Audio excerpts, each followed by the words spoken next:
नमस्कार। आप सुन रहे द नेशनल वॉइस और मैं हूं दर्शन। आप सभी का बहुत बहुत स्वागत है एक ऐसे प्लेटफॉर्म पर जहां हमारे साथ जुड़ते हैं कुछ ऐसे स्पेशल गेस्ट जिनकी बातें आपकी सोच और दुनिया को देखने के नजरिए को एक नई दिशा देती है। और ऐसे ही आज के इस स्पेशल पॉडकास्ट में today we have with us a very special guest जिनकी ज्वेलरी शॉप गौतम ज्वेलर्स सिर्फ आभूषण ही नहीं बल्कि अपने स्ट्रॉन्ग बिजनेस वैल्यूज और शानदार कस्टमर सर्विस के लिए जानी जाती है। इनका व्यवहार बेहद ही फ्रेंडली और रिस्पेक्टफुल है जिससे हर कस्टमर और स्टाफ एक फैमिली जैसा फील करता है। और आज इस पॉडकास्ट के दौरान हम जानेंगे उनकी बिजनेस स्टोरीज, उनके सक्सेस सीक्रेट्स और उनके एक्सपीरियंस के बारे में। तो सबसे पहले सर आपका बहुत बहुत स्वागत करता हूँ मैं द नेशनल वॉइस पर। आप सभी को जय श्री कृष्णा। और सबसे पहले तो मैं दर्शन भैया को बहुत बहुत धन्यवाद देना चाहता हूँ कि जिस उम्र में कुछ समझ में नहीं आता है कि क्या करना है आगे, और दर्शन भैया मुझे लगता है 15 साल की एज है आपकी। 15 साल की उम्र में आप पॉडकास्ट कर रहे हैं और आगे के आपने अपना करियर चुन लिया है कि मुझे इसी फील्ड में जाना है। मुझे बहुत अच्छा लगा क्योंकि मैं नहीं समझता हूँ कि मैं पॉडकास्ट में आने लायक हूँ, पर मुझे अच्छा लगा कि आप प्रयास कर रहे हैं तो मैं आपके साथ रहूँ, बस मेरा इतना सा है। और बहुत बहुत बधाई आपके अग्रिम आगने वाले भविष्य के लिए। Thank you so much sir. मैं पॉडकास्ट शुरू करने से पहले एक बार चाहूँगा कि आप एक बार ऑडियंस को थोड़ा अपने बारे में बताएं।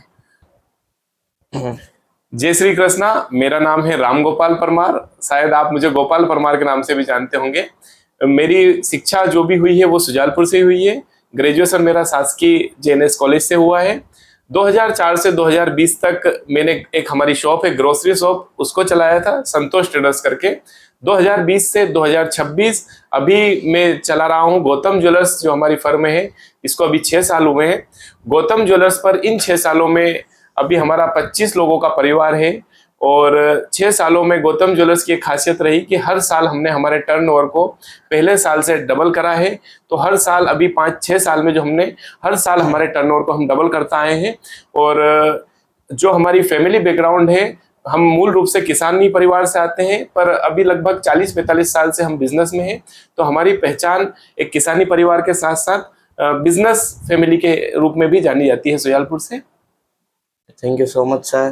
तो मैं पूछना चाहूँगा आपको बिजनेस स्टार्ट करने की इंस्पिरेशन किससे मिली? बिजनेस स्टार्ट करने की इंस्पिरेशन, जैसे अभी आपकी एज 15 साल है। हाँ। तो जो मेरे बड़े पापा हैं, जो मेरे गुरु हैं, भगवान हैं, जो भी बोले सब कम है उनके लिए। तो जब मैं बहुत छोटा था, जैसे छोटा बोल सकते हैं आप, दूसरी तीसरी जो बोलते हैं ना क्लास, जब से मैं मेरी कपड़े की शॉप से जुड़ा हुआ हूँ। अच्छा। तो बस उनके साथ रहना, सभी चीजें उन्होंने सिखाई। मतलब जो भी चीजें, किस तरह का व्यवहार आपको रखना है, किन चीजों से आपको बचना है, वो सारी चीजें उन्होंने सिखाई शुरू से। और बस उनके साथ बचपन से रहा, सीखा, देखा, उन्होंने ही सब चीजें सिखाई। एजुकेशन वगैरह उनके हिसाब से हुई है।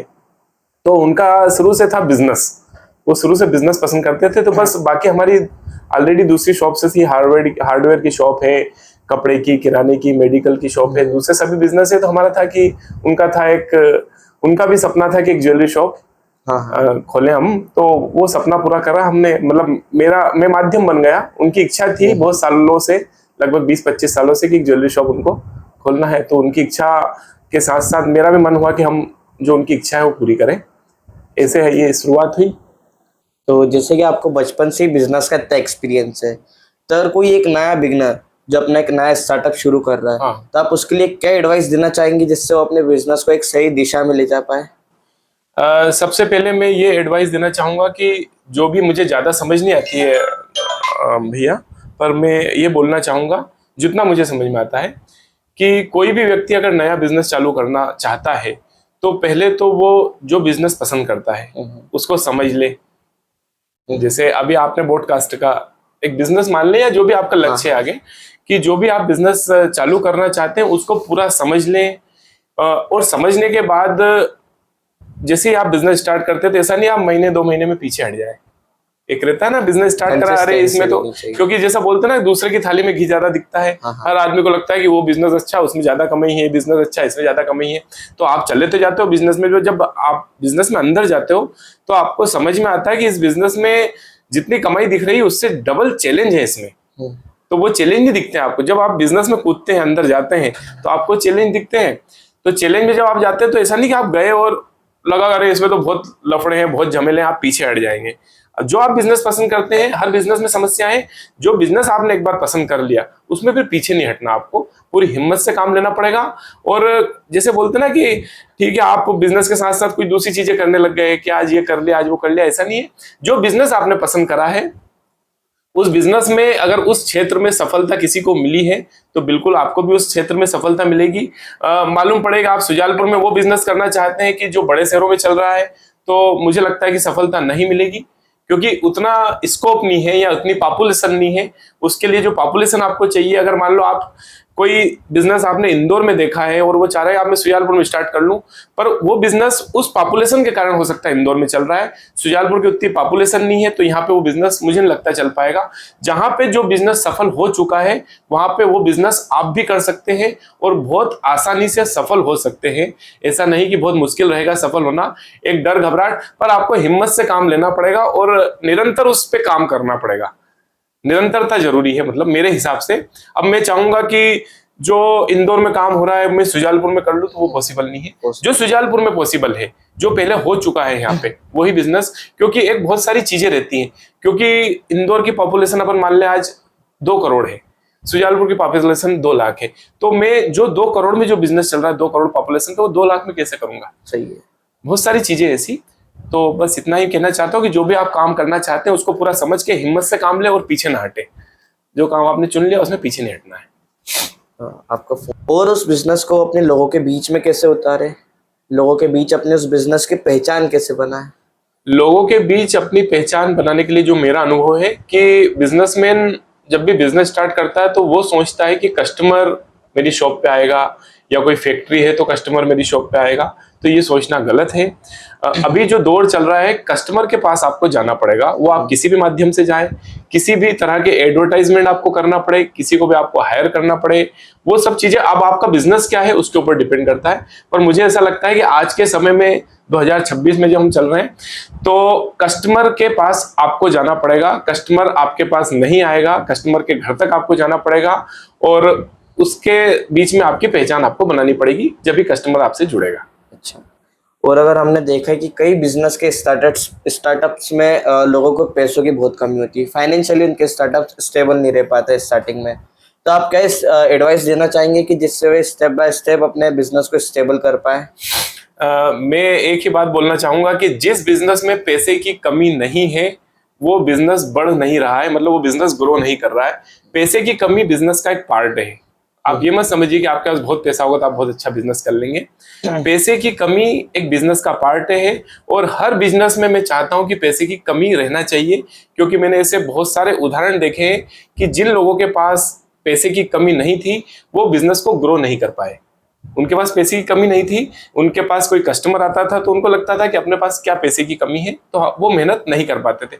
जिन लोगों के पास पैसे की कमी है या जो लोन लेकर या लिमिट लेकर बैंक से पैसा लेकर बिजनेस कर रहे हैं, तो उनके ऊपर एक प्रेशर रहता है बिजनेस करने का, तो इसलिए वो ज्यादा एक्टिव होकर बिजनेस करते हैं, क्योंकि उनको रहता है कि हमें इतना ब्याज देना है, हमें इतना पैसा बैंक का भरना है, तो वो उनकी स्पीड बहुत तेज हो जाएगी। और जिन लोगों को लगता है कि बिजनेस केवल पैसे से चलता है, तो मुझे लगता है गलतफहमी है।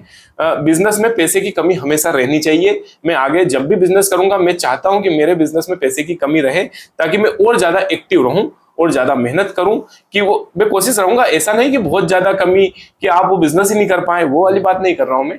पर जो रोज आपको लगता है कि आज ये चीजें कम हो रही है, ये चीजें अपने को मेंटेन करना है, ये चीजें बिजनेस में कमी लगती है ना रोज की, वो होनी चाहिए। बिजनेस में कमी होना अच्छी बात है, पर उस बिजनेस की कमी के साथ साथ जो पैसे की कमी है उसके साथ साथ आपका रोटेशन और आपका बिजनेस बढ़ना चाहिए। अगर पैसे की कमी के साथ साथ आपका बिजनेस नहीं बढ़ रहा है, आपको रोज पैसे की कमी लग रही है और आपका रोटेशन या आपका टर्नओवर नहीं बढ़ रहा है, तो गलत है। अगर आप रोटेशन बढ़ा रहे हैं, आपका बिजनेस बढ़ रहा है और उसी के हिसाब से अगर आपको पैसे की कमी लग रही है, तो बिल्कुल जरूरी है वो, और अच्छी चीज है पैसे की कमी होना मेरे हिसाब से। अच्छा जी, और आपको क्या लगता है कि बिजनेस स्टार्ट करने की एक सही एज क्या रहती है, जिससे बिजनेसमैन अपने डिसीजन अच्छे से ले पाए, खुद से डिसीजन ले पाए? मेरे हिसाब से बिजनेस स्टार्ट करने की कोई एज नहीं है। बिजनेस स्टार्ट करना, जैसे 5 साल की उम्र से भी आप बिजनेस स्टार्ट कर सकते हैं, 5-6 साल की उम्र से बिजनेस स्टार्ट करना। लोग कहते हैं कि भैया बच्चा भी पढ़ाई कर रहा है उसको हम बिजनेस स्टार्ट नहीं करवाएंगे। मैं ये नहीं बोल रहा हूँ। बिजनेस एक एजुकेशन मान लीजिए आप।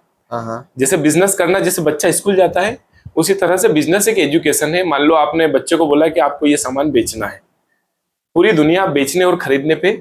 बिजनेस मतलब आप कोई चीज बेच रहे हैं, बस आपको बेचना आना चाहिए। तो मुझे लगता है 5 साल की उम्र से भी अगर बच्चा कोई बिजनेस करता है, जैसे देखते थे हम बचपन में छोटे छोटे बच्चे कुछ भी लेके बैठ जाते हाँ, घर हाँ। के बाहर, तो वो एक उनमें समझ पैदा करते हैं, एक उनमें पैसे की समझ पैदा करते हैं कि पैसा कैसे आता है, कैसे उनको सेविंग की समझ पैदा करते हैं। तो एक एजुकेशन की तरह से बिजनेस कभी भी स्टार्ट किया जा सकता है। जैसे मैं मेरी बताता हूँ कि मैं जब 7 साल 8 साल का था, तो जो मालाएं रहती है ना, गेंदे के फूल की मालाएं, हाँ, हाँ। वो एक लकड़ी पे लेके मैं मार्केट में बेचता था। ऐसा नहीं कि जरूरत के हिसाब से, पर मुझे शौक था कि मुझे अच्छा लगता था कि वो मालाएं बेचता, तो वो समझ है, मतलब मेरी इच्छा थी कि हाँ मुझे बिजनेस करना है। तो बिजनेस स्टार्ट करने की कोई एज नहीं है। बिजनेस हर व्यक्ति, जो भी अपने बच्चे हैं, अगर उनके पिताजी का बिजनेस है तो बच्चों को बिल्कुल बिजनेस में लाना चाहिए। और मैं तो चाहता हूं कि 5 साल 6 साल की उम्र से उनको बिजनेस में लाना चाहिए, 10 साल की उम्र से। ऐसा नहीं कि स्कूल छुड़वा के, मैं स्कूल के साथ 10 मिनट, आधा घंटा, 1 घंटा उनको बिजनेस में लाना चाहिए, ताकि उनको समझ आए बिजनेस की। एक एजुकेशन के हिसाब से, एक शिक्षा के हिसाब से बिजनेस में उनको लाना चाहिए। और कोई एज नहीं है, क्योंकि इस एज से ही उनमें वो बीज डल जाएगा कि आगे वो कितना बड़ा बिजनेस खड़ा करेंगे। अच्छा, और अगर कोई बिजनेसमैन अपने बिजनेस में लॉस खाता है तो उसको रिकवर कैसे करना चाहिए? मैं ये मानता हूं कि जो आप कोई भी बिजनेस कर रहे हैं, आप चाहे बड़ा बिजनेस कर रहे हैं या छोटा बिजनेस कर रहे हैं, अगर आप लॉस नहीं खा रहे हैं तो आप बिजनेस नहीं कर रहे हैं। अच्छा। लॉस खाना, जैसे पैसे की कमी बिजनेस का एक पार्ट है, वो भी बनी रहना चाहिए। आपको हमेशा लॉस होते रहना चाहिए, उससे आप सीखें कि इस तरीके से मुझे ये लॉस हुआ। क्योंकि कोई भी लॉस आप उतना ही लेंगे जितना बड़ा आपका बिजनेस है।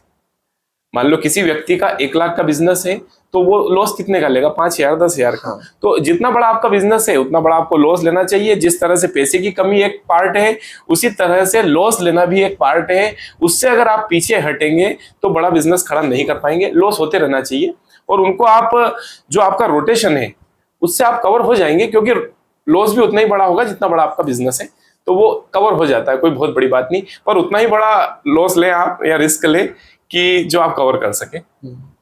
और आपके इस 6 साल के एक्सपीरियंस से आपको क्या लगता है कि गोल्ड में इन्वेस्ट करने का सबसे परफेक्ट तरीका क्या है, ताकि लॉन्ग टर्म वैल्यू और स्टेबिलिटी दोनों मिल सके? अभी भैया जो देख रहा हूं मैं, पिछले 3 साल से 4 साल से, जैसे हम प्रॉपर्टी का बिजनेस भी देख रहे हैं, तो अभी 3-4 साल से प्रॉपर्टी के बिजनेस में भी कोई ग्रोथ नहीं हुई है। यहीं पर गोल्ड ने 2 साल में लगभग 2.5 गुना गोल्ड हुआ है। जो गोल्ड का रेट 70,000 था, अभी 1.5 लाख क्या या 1,80,000 तक पहुंच गया। तो मैं ये मानता हूं कि आगामी 5 साल में गोल्ड आप कोई बड़ी बात नहीं, 4 से 5 लाख रुपए देखे तो सबसे सेफ इन्वेस्टमेंट है। और सबसे बड़ी बात है कि आपको जब भी गोल्ड में आप इन्वेस्ट करते हैं, तो एक प्रॉपर्टी में इन्वेस्टमेंट भी अच्छी चीज है, पर प्रॉपर्टी इन्वेस्टमेंट आप करते हैं जब आप प्रॉपर्टी बेचने जाते हैं, तो एकदम आपकी प्रॉपर्टी नहीं बिकती है। और गोल्ड आप आधी रात को भी बेच सकते हैं, ऐसा बोला जाता है। तो मेरे हिसाब से गोल्ड का इन्वेस्टमेंट बहुत सेफ इन्वेस्टमेंट है। जब चाहे गोल्ड को आप, ऐसी चीज है कि आप जो चाहे वो रूप दे सकते हैं।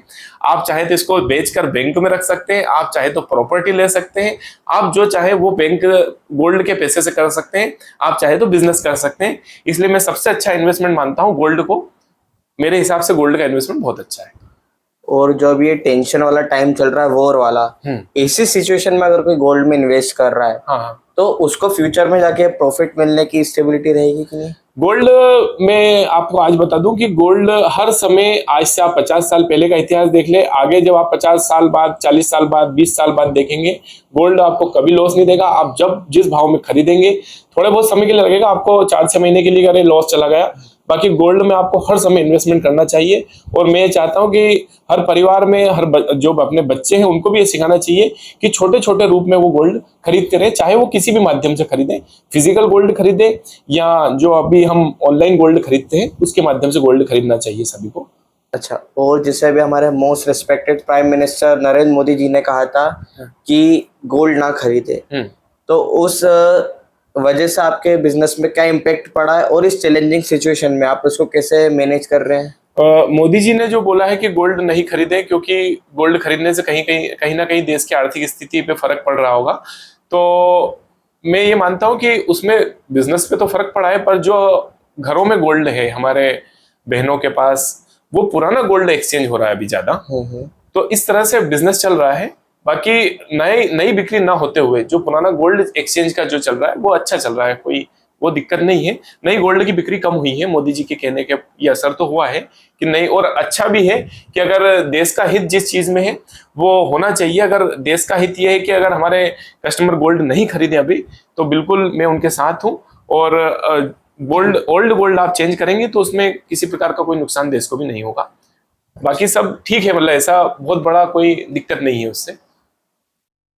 अभी जैसे आप 6 साल से गौतम ज्वेलर्स को चला रहे हैं, ठीक है। जो कि भगवान की देन से बहुत अच्छी चल रही है, बट अगर बाय चांस अगर आप इसमें असफल होते हाँ। तो आप फिर क्या करते?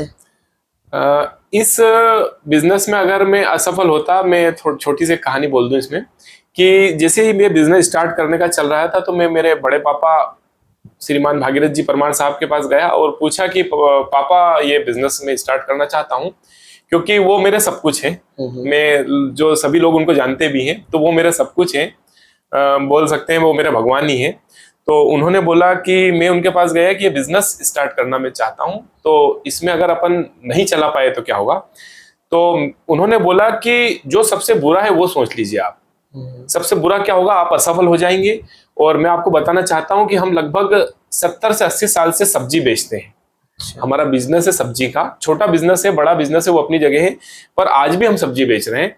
तो उन्होंने बोला कि जो बुरे से बुरा होगा वो सोच लीजिए। तो मैंने बोला कि बुरे से बुरा ये होगा कि हम सब्जी बेचने वापस आ जाएंगे, मैं सब्जी बेचने चला जाऊंगा। तो किसी भी बिजनेस की सफलता और असफलता का इतना सा है कि आप जो बिजनेस स्टार्ट करना चाहते हैं उसमें सबसे बुरा सोच लीजिए कि सबसे बुरा क्या होगा। सबसे नीचे जब आप जाएंगे, जब आप गिरेंगे तो सबसे नीचे कहां जाएंगे। उस स्थिति में अगर आप चल सकते हैं, आपको वो काम करने में शर्म नहीं आएगी, तो कोई आपको असफलता नहीं मिलनी है। जो भी आप बिजनेस करना चाहते हैं पूरी हिम्मत से करेंगे तो कोई असफलता नहीं है। सबसे बुरे के लिए आप तैयार रहिए। हाँ, और अगर जैसे अभी कोई अपना नया स्टार्टअप शुरू कर रहा है तो आपके अकॉर्डिंग उस बिजनेसमैन के लिए सबसे इम्पोर्टेंट चीज क्या है जिससे वो अपने बिजनेस को अच्छे से ग्रो कर पाए और उसको अच्छे से रन कर पाए? सबसे पहली चीज मेरे हिसाब से बिजनेस स्टार्ट करने से लेके चलाने तक सबसे पहली चीज है हिम्मत।